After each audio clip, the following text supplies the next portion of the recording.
New skins, new enemies, and new maps on today's episode.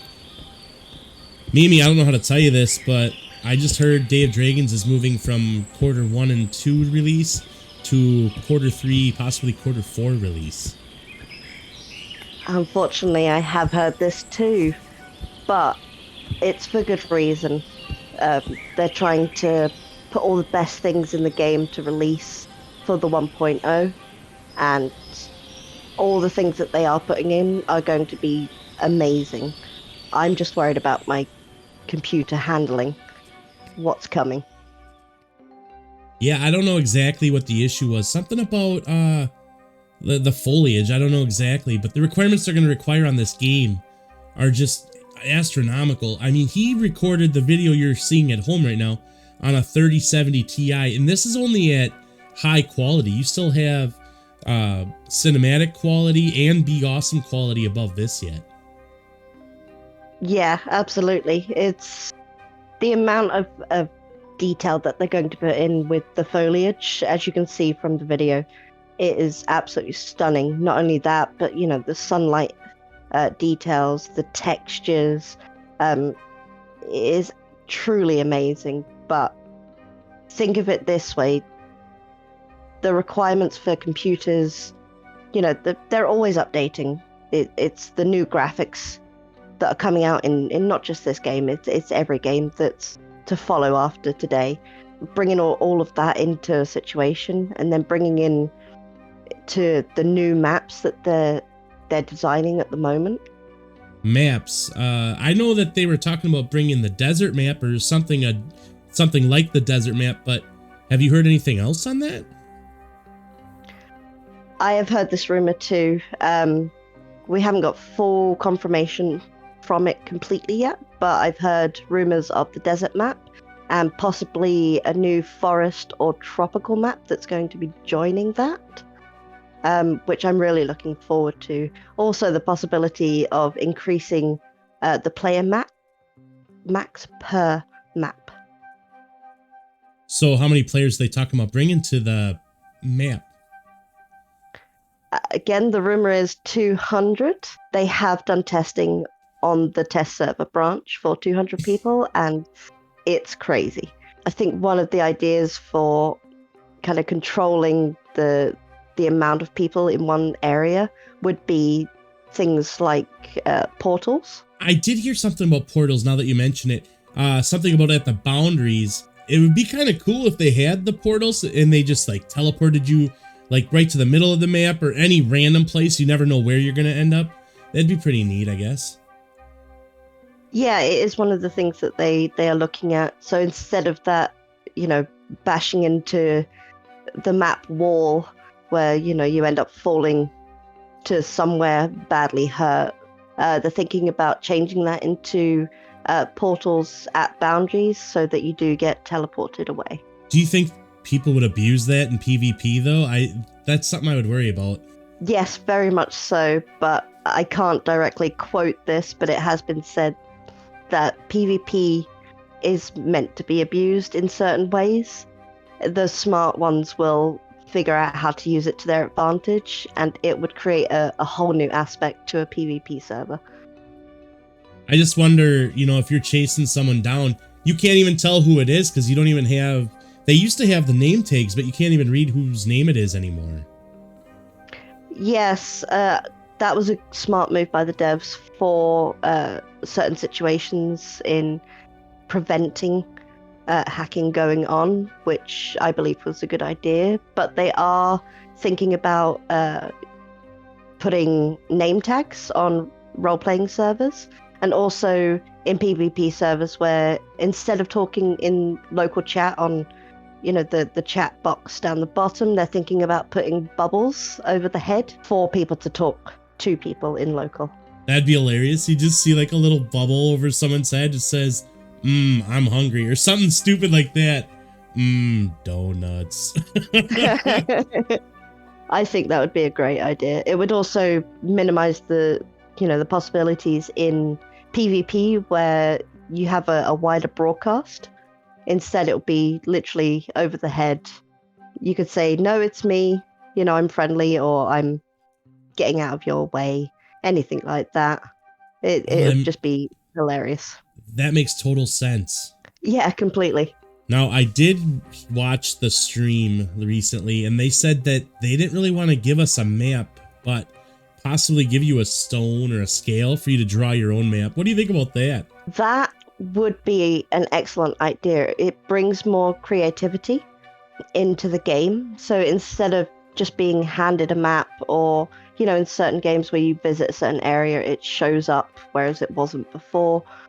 You have to physically take the idea of the map and the milestones and, you know, the landscape and draw your own map to get by. I think that's a brilliant idea. In that video that I saw, he actually was discussing redoing the HUD. Yes, I have seen bits and pieces, again, just rumors of little bits of artwork that they've shown to see how to make it easier, make it better, and make it more interactive for people to use. But I've also heard that, you know, there's certain things to do with coordinates to do with the HUD as well. Yeah, I heard they were talking about setting it up so you could either toggle it on or off, or he doesn't want to have it at all, but you could actually get your coordinates at the top of the screen. I think it would be an amazing idea. I would probably turn that on in a heartbeat. Me too. That would be, I mean, seriously, I want that feature so bad, especially when you're moving across the map and somebody says I'm at 460 east, 280 west. Well, if you can see if you're going the right direction, and yeah, you can hit I and have that up, but you're not getting the view that you would normally get, especially in a PvP server. Yeah, that was my thoughts exactly. Being in a PvP server, and suddenly you have to pull up the eye screen to have a look at where you are and what's going on. You're missing things that are going on. You know, you could be being attacked from nowhere because you can't see them. But that's one of the things that I'm really looking forward to as well, is the new game modes that they've announced. What new game modes? As far as I know, there are 4 going to be included in 1.0. The typical PvE, which will be, you know, no fraction attacking or anything like that, but players can go up against like AI creatures. There's going to be DVE, which is dragon versus elementals, because as we know, there's the 2 fractions of dragons and elementals in the game. This will be basically, you know, dragons against whoever wants to play as an elemental themselves, and to push that even further. There's also player versus player, which is the usual fraction play. You can fight pretty much anything. You can fight AIs, you can fight elementals, you can fight other dragons. And then this will be a fan favorite of a lot of people, especially of US 1 and US 2, which is clan versus clan, which is a PvP, but it's dragons who are in a clan participate. If you first jump into a server and you are unclanned, you can still fight like the elementals and the AI in the game, but you're safe from other dragons until you join a clan. Something I heard about that clan versus clan, the only problem with not joining a clan is you can hit adults, but you'll never grow to be a elder. Exactly. And I think that's a great idea, because the server or the game mode will be clan versus clan. If you want to grow your dragon, you got to be in a clan. That's the game mode. It's an amazing idea that I think will really work in that particular area. It's a really great idea, because someone like me that wants to come into a clan versus clan server, I can go around, say hi to all the different clans, and I don't have to worry about somebody killing me, and I can't kill anybody else, and why would I want to? Yeah, completely. If you want to go in there and, you know, check out the area, check out the situation, you know, some people take a little while to think about which clan they want to join. So it gives you that freedom and that space to actually do that, which I think is an amazing idea. You know, there's going to be admins on there that are keeping an eye on things. I've also heard rumors certain new features for admins are coming in. Yeah, I heard something about that actually, like blocking certain words, or certain players from talking if they're getting a little too, what's the word I'm looking for? Toxic? That is the word that you are looking for. That would be my exact word for it. And I think that's a great idea. Having that admin power to, yeah, that player can still play the game, but they can't talk. They could have, timeouts where they can think about what they're typing instead of just typing it, which, is a great thing compared to what we've got at the moment, where people can just say whatever they like, really.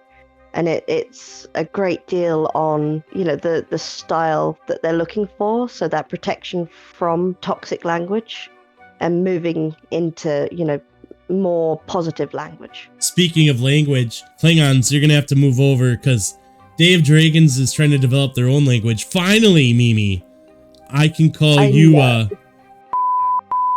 I would say a few things in Klingon, but I can't speak Klingon.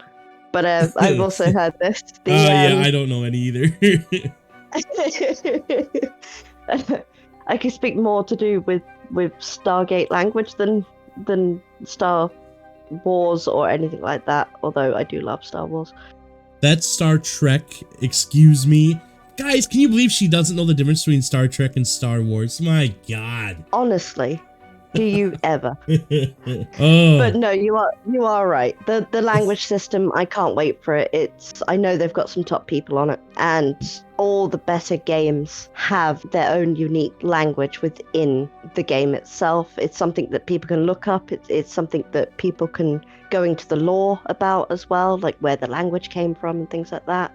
And going into the lore, this, as well as I do, that this game has a backstory that is absolutely fantastic with, the elementals and, all the different kind of areas going on, and the Sand Slayer worm as well. Speaking of the Sand Slayer, did you see the new skins they just released for those? I did, and what a job they've done on them.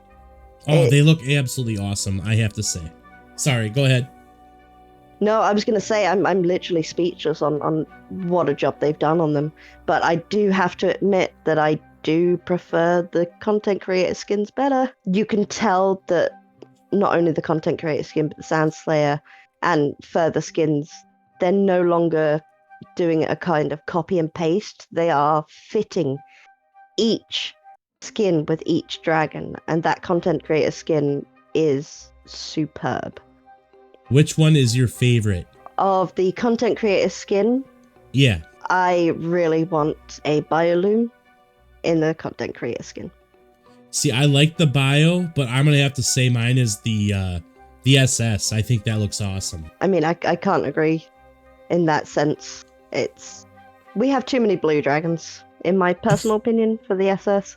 Blue is the color. I like blue, but you have to admit, the SS has quite a few blue colors to it already. Yeah, okay, guys. We're going to take this up to you guys. Which do you think? SS or the bio? Or maybe you like one of the other ones. Let us know in the comments on that one, because I'm all about the SS. Now, Mimi, I don't know if I should even tell you this. You already got a big head. But they named a dragon after you. I did know this, and yes, it was the first thing out of my head. And no, I do not have a big head. It's called the Mimicore. The Mimicore. It's a Mimicore. It is a stunning looking dragon. If you go through legends and if you look up what a Mimicore is, it's typically a smaller dragon. It's typically flightless, although it can glide. And these are the things that I believe are coming in. Yeah, actually, I did hear it's going to be able to like latch onto other dragons and catch a ride. And it's going to be able to mimic all the other dragons in the game. So it's going to have tons of emotes. You won't know what's coming at you. It's going to be crazy because it could sound just like a Shadow Scale and a Blitz Striker right next to you. That would be absolutely hilarious. A tiny little gliding dragon coming along with the vocals of an Inferno Ravager. That would scare a lot of people. I wonder if they're going to give it the sounds of an elder or if it's going to be a regular adult. That's very true. That's a good question to ask. I would think because it's a smaller class dragon that they would only give it adults. That would be my personal opinion. I'd be more afraid if it sounded like an elder, though. I'm going to tell you that right now. Wouldn't we all? Now, I heard they're going to be they're planning an expansion already for swimming dragons. It's going to be an ocean expansion. I've also heard this. It's definitely in the cards, but it won't be around for a little while. Yeah. I know that the mega map that will be released in the 2.0 will have areas of underwater exploration added to it. Now, I have a Twitch now. I've got the real Call Me Pancake on Twitch. Did you hear that Be Awesome actually started a Twitch channel? And I think they've done 2 streams so far. Those videos only last for 2 weeks, so if you do get the chance, check them out. I would definitely add Be Awesome as somebody I follow.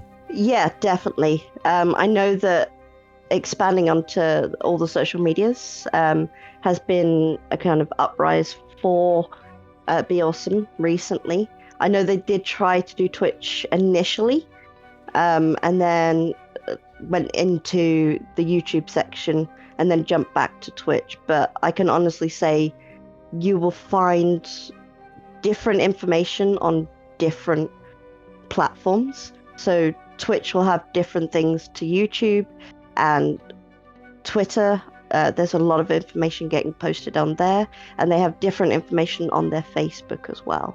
All right, guys, if you could, hit that like button for me, and I'm going to catch you on the next episode. Thank you, Mimi, for helping me out with this one. Later, players. Of course.